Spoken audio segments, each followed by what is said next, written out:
Alors, bonjour tout le monde. Je me présente, Catherine Villeneuve, coordonnatrice des relations publiques au Centre de ressources pour les familles des militaires de la région de la Capitale-Nationale. Et je suis ici aujourd'hui pour vous parler de l'atelier « L'impact d'événements traumatiques sur les enfants, comment en parler », qui est un atelier présenté par Jessica Dion, qui est une bachelière en travail social, et Shannon Piston, qui est maître en travail social. Alors, nous sommes ici aujourd'hui pour discuter de quelques outils qui vont vous aider à parler avec vos enfants des événements traumatiques qui se sont déroulés au Québec et à Ottawa le mois dernier. Même si les enfants ne peuvent être complètement à l'abri de ces événements, les parents peuvent aider à les faire se sentir en sécurité et à comprendre un peu mieux le monde qui les entoure. Alors, tout d'abord, on va parler des signes de stress. On a les signes de stress physiques, les signes mentaux, émotionnels, comportementaux, et enfin, c'est de surveiller les changements, justement, par rapport à ces signes de stress-là.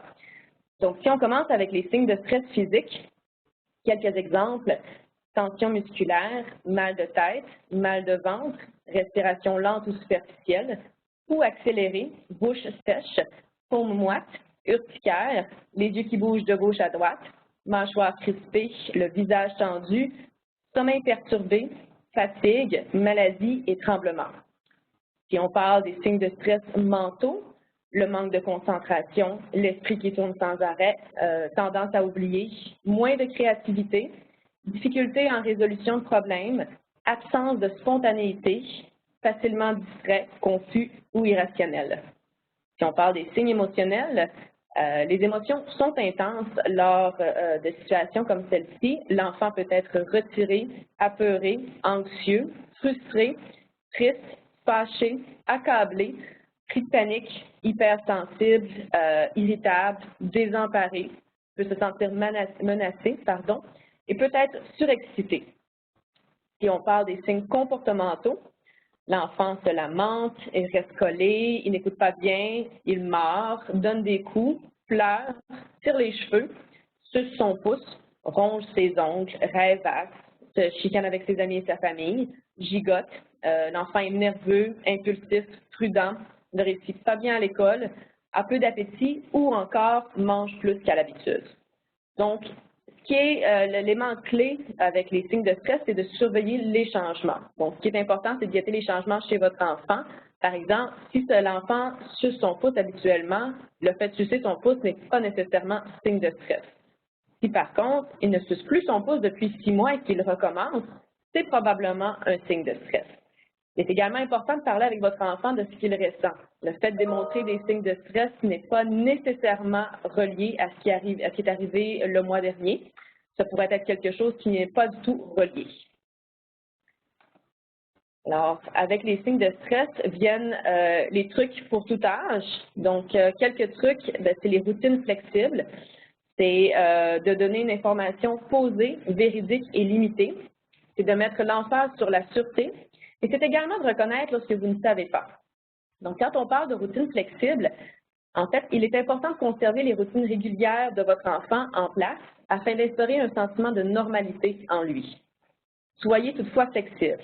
Il se peut qu'il ait besoin que vous allongiez avec lui pendant quelques minutes à l'heure du dodo ou besoin d'aller dormir plus tard afin de discuter. Faites confiance à votre instinct de parent, naturellement. Quand on parle d'une information posée, véridique et limitée, c'est que peu importe leur âge, les enfants vont se nourrir de vos émotions. Donc, si vous dégagez un sentiment de panique, ils le sentiront et paniqueront. Faites un effort pour rester calme et pour répondre à leurs questions de manière véridique, tout en leur donnant seulement l'information dont ils ont besoin pour avoir réponse à leurs questions. Si un enfant de 6 ans, par exemple, vous demande « Qu'est-il arrivé au monsieur ?», il sera probablement satisfait d'une réponse comme « Il s'est fait mal » ou « Il s'est fait frapper par une auto ». Ça pourrait lui suffire et vous serez content de lui avoir fourni une réponse simple au lieu d'élaborer. Donc, laissez-les prendre les devants quand ils posent leurs questions afin d'adapter votre réponse. Quand on parle d'emphase sur la sûreté, c'est que lorsque vous répondez à une question de votre enfant, poursuivez toujours en mettant l'emphase sur leur sûreté, en disant, par exemple, « Par contre, les forces policières et militaires et les services de sécurité veillent sur nous et nous sommes tous en sécurité. » Pour les adolescents, parler du fait que la police, les écoles, les forces militaires, etc., Elle réagit rapidement en renforçant le fait que nous sommes prêts à gérer de telles menaces dans notre société. Et finalement, quand on parle de reconnaître ce que vous ne savez pas, c'est qu'on vous suggère de ne pas mentir ou de ne pas inventer d'excuses. Si vous ne connaissez pas la réponse à la question, dites-leur tout simplement. Revenez ensuite faire le lien avec le fait qu'ils sont en sécurité avec les multiples entités qui s'efforcent de tous nous protéger. Et donc, si on continue sur les trucs pour les différents stages de développement divisés par groupe d'âge, d'abord, on a les moins de 2 ans qui réagissent à leur environnement et qui ont besoin d'une routine. Ensuite, on a les 3 à 5 ans qui sont de nature égoïste, qui sont protecteurs et qui ont besoin peut-être de méthodes d'expression alternatives.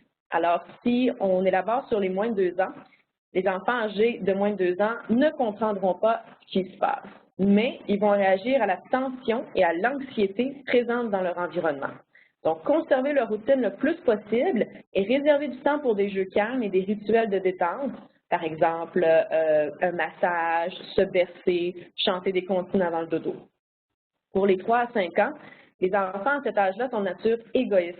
Ils ont besoin d'être rassurés sur le fait qu'eux et leur famille immédiate sont en sécurité.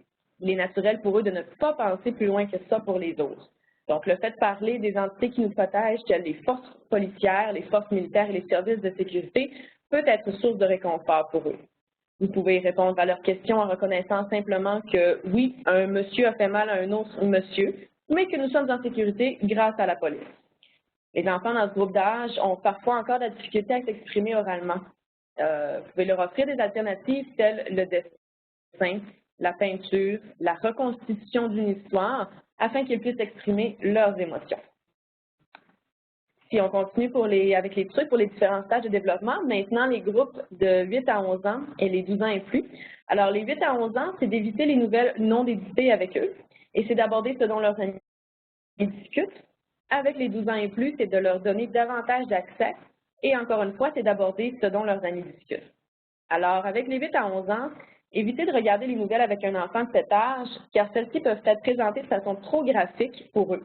Par exemple, la couverture de la fusillade au Parlement ou du caporal Thiriot qui se fait réanimer. Envisagez plutôt de leur montrer des extraits sur YouTube ou Internet que vous auriez regardés auparavant. Par exemple, le sergent d'armes Vickers qui reçoit une ovation debout au Parlement. Vous pouvez discuter avec eux de comment il a agi en héros, en stoppant le tireur, en faisant lui un exemple de protection. Si vous les mettez à l'abri de toute nouvelle, ils peuvent, à cet âge, être curieux et tenter de découvrir par eux-mêmes. Donc, si vous triez ce qu'ils voient le plus possible, vous pouvez avoir un certain contrôle. Et pour ces deux groupes, donc les groupes des 8 à 11 et des 12 ans et plus, leurs pairs peuvent avoir une très grande influence sur eux. Il est important de leur demander ce que leurs amis disent afin d'adresser toute idée fausse. Donc, si on enchaîne avec les 12 ans et plus, les enfants âgés de 12 ans et plus ont la capacité de regarder les nouvelles et peuvent avoir de la curiosité envers celles-ci. Donnez-leur accès si c'est adéquat côté développemental, mais regardez les nouvelles avec eux et demeurez disponibles pour répondre à leurs questions et corriger les idées fausses encore une fois. Et n'oubliez pas, pour tous ces trucs, ce sont seulement des indicateurs. Vous êtes ceux qui connaissez votre enfant le mieux et sachez ce qu'il peut gérer. Et maintenant, on parle de l'enfant militaire plus spécifiquement parce que les enfants qui grandissent dans l'univers militaire subissent des facteurs de stress additionnels et peuvent parfois poser des questions plus difficiles. Donc, quand on parle de facteurs de stress additionnels, naturellement, plusieurs enfants au pays vont être affectés par ces événements qui se sont déroulés le mois dernier. Cependant, les enfants qui ont parents militaires vont souffrir très probablement de stress additionnel étant donné la nature de ces attaques ciblées. Surveillez donc votre enfant de près pour tout signe de stress et soyez ouvert à tout type de questions qu'il pourrait avoir. Des questions difficiles, par exemple, est-ce que maman ou papa sera tué parce il ou elle est militaire? Soulignez les facteurs de sûreté et de protection entourant les forces militaires en ce moment. Les membres font attention de ne pas porter leur uniforme en public, une sécurité accrue est en place, les membres sont entraînés pour protéger les autres et eux-mêmes. La question la plus difficile de toutes, pourquoi est-ce que quelqu'un fait ça? Elle peut être répondue par un « je ne sais pas » en fait. Vous pouvez répondre en disant qu'il y a des choses comme le mal dans le monde que maman ou papa ne comprennent pas et ne peuvent pas t'expliquer. On fait tout pour s'assurer que tu es en sécurité par contre. Discuter avec eux des façons dont ils peuvent répandre de l'amour et de la joie autour d'eux est une bonne façon de poursuivre sur cette lancée. Il est important aussi de penser à vous-même dans tout ça. Il y a 3 points clés. On parle du transfert émotif, on parle de reconnaître vos émotions et on parle de mesures de libération adéquates. Quand on parle du transfert émotif, en fait, c'est que les enfants de tout âge vont percevoir très bien les émotions et l'humeur de leurs parents. Ils vont remarquer ce que vous ressentez, même si vous tentez de le cacher. Assurez-vous donc de prendre le temps de vérifier votre propre état et de bien identifier ce que vous ressentez. Et ça nous amène à reconnaître vos émotions. C'est correct de partager vos sentiments avec vos enfants. Dire que vous aussi êtes triste ou apeuré montre l'exemple d'exprimer ses émotions. Assurez-vous toujours de faire le lien avec la sûreté. Moi aussi, j'ai peur, mais je me sens mieux en pensant à tous les policiers de la ville qui nous protègent. Et enfin, les mesures de libération adéquates, c'est que nous avons tous besoin de laisser sortir nos peurs et nos frustrations par rapport à ces événements. On vous conseille d'attendre d'être avec un ami adulte ou un membre de votre famille sans enfant autour pour le faire, parce que même les adolescents ont besoin de recevoir un sentiment de force et de sûreté de leurs parents. Donc, peu importe l'âge, on vous conseille de le faire sans enfant autour. Ce qui nous amène également les mesures de libération adéquates, c'est les sentiments normaux qu'on ressent.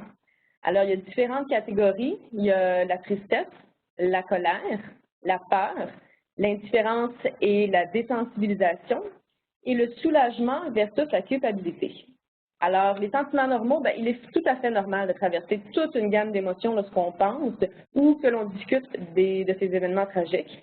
Il se peut que vous ressentiez l'un de ces sentiments, tous ces sentiments, ou même quelque chose de complètement différent.